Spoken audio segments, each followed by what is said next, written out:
Legolla on tullut uusi Lego Minifigures keräilysarja, sarja 25. Jos ette tiedä, Lego on vaihtanut ne vanhat arvoituspussit arvoituspahvilaatikoiksi niin, että siellä ei tiedä mikä on missäkin sisällä. Ennenkään ei tiennyt mikä on missäkin sisällä, mutta niitä pusseja pystyy tunnustella, että mikä hahmo on missäkin, mutta näitä uusia paketteja ei pysty tunnustella. Eli siis nykyään on lähes mahdotonta saada koko sarja kerättyä ilman, että saa yhtä hahmoa monta kertaa. Esimerkiksi jotkin saa ehkä monta voimailijahahmoa, mutta ei yhtäkään vuohityyppiä, ja jotkin saa ehkä monta vuohityyppiä, mutta ei yhtäkään montaa voimailijaa. Mutta minä olen saanut selville, mikä on missäkin.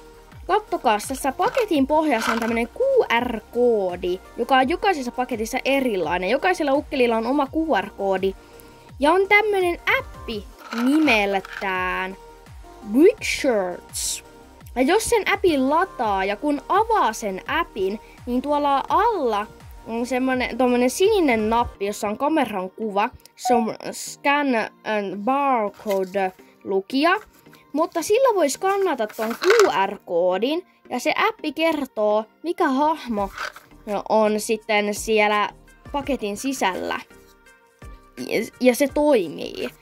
Mutta täytyy olla varuillaan, ettei skannaa tätä viivakoodia. Jos skannaa sen viivakoodin, se vain kertoo, mikä se sarja on. Eli muistakaa, voitte peittää vaikka sormella sen viivakoodin ja skannatkaa se QR-koodi.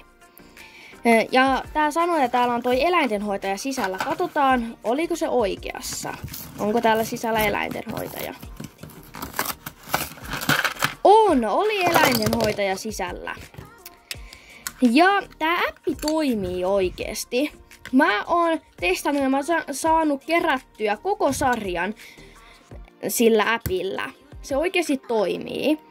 Muutenkin mä kasaan nyt tätä eläintenhoitajaa. Täällä on kaksipuolinen naama. Tää on jokin eläinten parturi tai jokin. Mä en tiedä sen virallista nimeä, mutta niin. Tässä on tämmönen, onko tää vinttikoira vai mikä? Mä en ole ihan varma, mutta kiva saada uusi Legon koira ja tässä on 2 saksipalaa. Okei, nyt toinen paketti. Skannataan QR-koodi. Ja täällä on voimailijatyttö. Okei, katsotaan, oliko se oikeassa. Joo, se oli voimailijatyttö. Muutenkin sen aikaa kun kasaan minä kerron, että joissain niissä vanhemmissa Lego Minifigures pakettisarjoissa, esimerkiksi sinne viimeisimmässä, oliko se Marvel, jokin semmonen sarja, niin sen sarjassa on siellä pakettien alapuolella semmonen pieni QR-koodi ja se ei toimi tällä appilla. Ja joissakin tämän sarjan paketeissa voi olla myös semmonen pieni QR-koodi, että ostakaa vain niitä, joissa on tommonen iso QR-koodi, kun ne pystyy tää lukemaan, mutta niitä pieniä ei. Okei, täällä on nyt tuo juoksija. Se juoksija on yksi mun lempi. Okei, katsotaan oliko siellä sisällä se juoksija. Tadada, mikä siellä on? Siellä on juoksija. Tää on mun mielestä tosi kiva hahmo ja mä tykkään kun Lego tekee tämmösen hahmon. Tällä ei ole täällä on puolikkaat jalat ja sitten toiset metallitekojalat siinä. Että se on kiva, että Lego tekee enemmän sellaisia sairaitakin ukkeleita. Tosi hieno kuva tuossa paidassa muuten. Tuolla on hieno mitalli, niitä mitalleja tuli muuten 2. Tuolla on toinen tommonen vihainen, niin kuin se piinistelee juoksussa, ja toinen on tommonen iloinen, kun se voitti. Laitetaan se iloinen, koska mun mielestä se on ihan kiva. Tää on vähän vaikea saada kiinni, mutta okei. Miksei me... No nyt meni. Ja hiukset vielä päälle. Joo.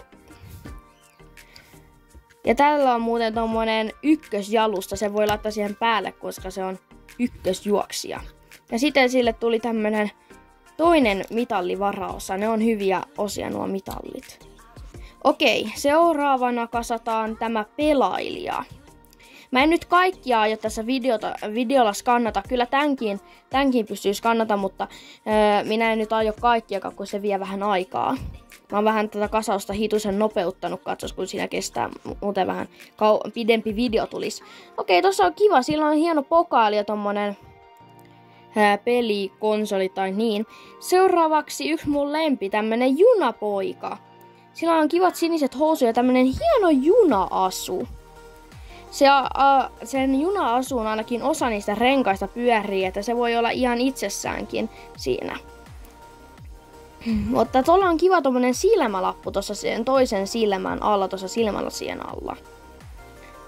Ja niin, ja sitten sillä on tosi hieno tommonen etukuva.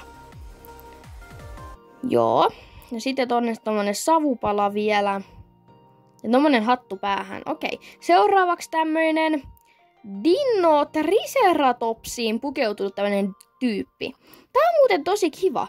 Tää muistuttaa mua Legon semmosesta tämmöisestä toisesta dinohahmosta, joka tuli sarjassa 24. Tää on sarja 25, mutta tuli sarjassa 24, niin se muistuttaa vähän siitä. Okei, tää on semmonen outo hahmo, jota mä en oikein tiedä. Tää on jokin Lego-ukkeli, joka on jotenkin puoliksi lintu. Mä en oikein tiedä, mikä tää oikeastaan tää Lego-hahmo on. No tossa on hieno tommonen liila tukka ja tommoset hienot kultaiset kynnet tässä tuli. Nuo jalat on vähän erikoiset, ne ei ole tavallisen Lego-ukkelin jalat. Mutta seuraavaksi tulee... Mikäs tulee? Sienityttö, tää on yksi mun lempi. Mutta tässä sienitytössä on tommonen uusi hamepala. Semmoista mulla ainakaan ei ole ennen ollut. Tässä on kiva ilme. Ja kiva sienenpäällynen ja tämmönen hieno perhonen. Tää muistuttaa mua vanhemmasta minifiguursarjasta, jossa on tämmönen tammenterhotyyppi. Se on mun mielestä vähän samanlainen. Niiden kasvoissakin on tommoset vähän oranssia niiden poskissa. Mun mielestä tuntuu tosi samanlaisilla, että ainakin nämä sopii tosi hyvin luontoteemaan nämä molemmat. Mutta okei, mennään seuraavaan. Tää onkin yksi mun lempi myös, tää etsivä.